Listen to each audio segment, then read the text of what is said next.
Hi, how you doing? And welcome back to another video on the channel. What we have for you today is our wildcard video going into Game Week 22. And even if you're not wildcarding, hopefully this video will help you out with some of your general transfer thoughts moving forward. If it does and you're new to the channel, why not subscribe? We've had 9 new subscribers since the last video, and this video last week got over 1,000 views. So sometimes I just look and I think, God, if only half the people that were watching subscribed, it'd really help the channel out, and hopefully we can at least get to 300 subscribers in the near future.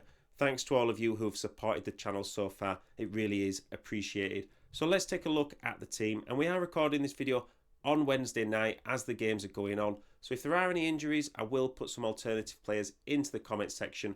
But we are going to start in goal, and once again, we've gone for Jordan Pickford. Now, I was considering Sells from Nottingham Forest to be a little bit different, but I just think Pickford, he has more upside, and he's got 7 or more points 5 times so far this season.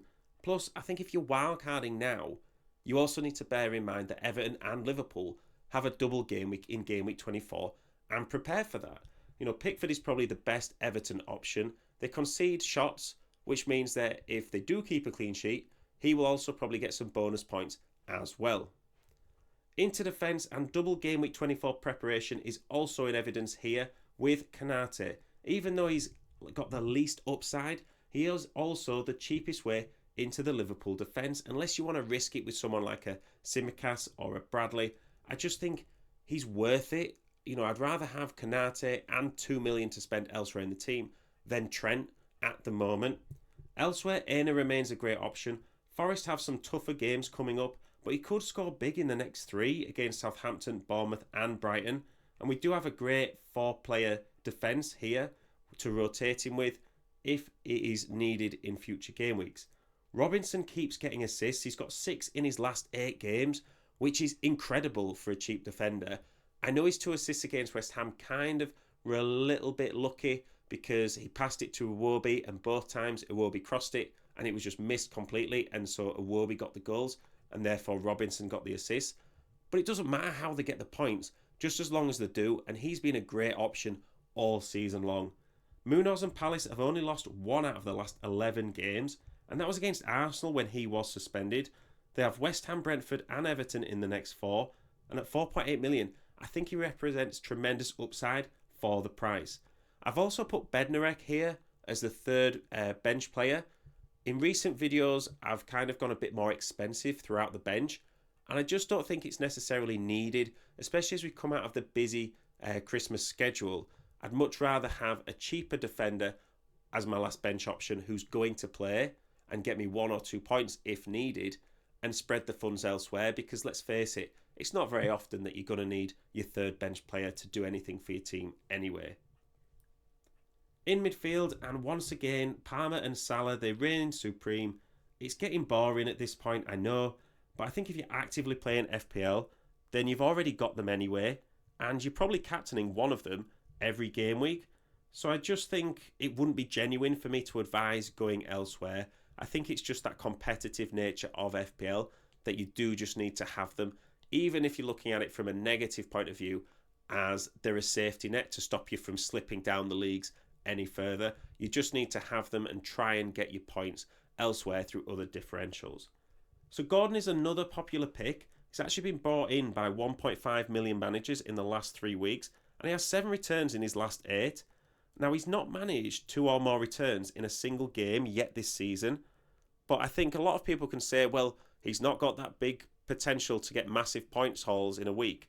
But I would argue that he's that consistent stream of points, getting you 6, 7, 8 points every week, because sometimes players like Palmer, say, they can get you 20 points, but then they probably also blank a lot more than someone like a Gordon who just keeps ticking along. So I think having a balance of regular point scorers like Gordon and big points returners potential like a Palmer or a Salah is just a good combination to have. Also, with a lot of managers having Isak, it's not really a differential now just to have Isak. I think if you wanted to take advantage of the Newcastle attack, you really do need to double up, and Gordon is the next best option for that combination of players. I think Bruno is an interesting pick. He's actually got 11 returns in 21 games so far this season, which isn't bad to be honest, but he's almost going under the radar. He's got a decent fixture run of Brighton, Fulham, Palace, Spurs, Everton and Ipswich in the next 6. If you're really not a fan of this pick, or you're looking for someone cheaper, I think Iwobi and Mbeumo are also terrific options. Rounding out the midfield is Semenyo. Now, not been mentioned much recently around FPL talk, but he has played himself into a bit of form with 4 returns in his last 5, a tough next 3 games, but after that he actually has fantastic fixtures all the way till game week 33. With Bournemouth's other attackers, such as Evan Nielsen and Unal, out injured, he could also play more centrally and maybe be required on even more to be the focal point of the Bournemouth attack. Up front, 2 out of the 3 will be no surprise.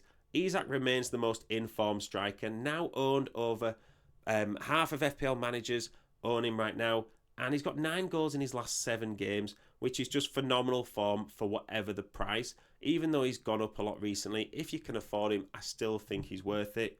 Chris Wood looks like he's here to stay. There really are a lack of consistent options around the 6 to 7 million mark, so you might as well go for him.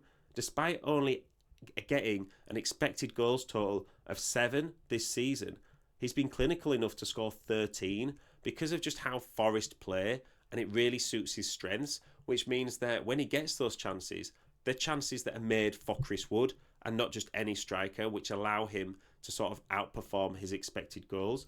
Finally, we have Ndiaye from Everton, and yeah, if Everton didn't have the double in 24, he wouldn't be here, but they do have the double in 24, so he is here, and we have to play to that. There's also a chance that Everton are more attacking under David Moyes, and in a team here, a wildcard team, full of mainly popular picks, you do need 1 or 2 differentials just to separate you from the rest of your players and other managers in the mini leagues, just to make it interesting.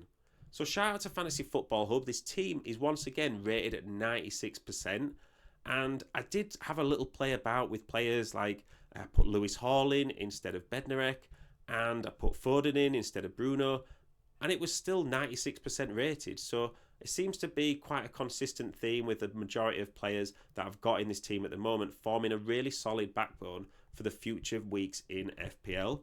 The value is also 101.6 million, but as we always say, we're getting this team in from scratch.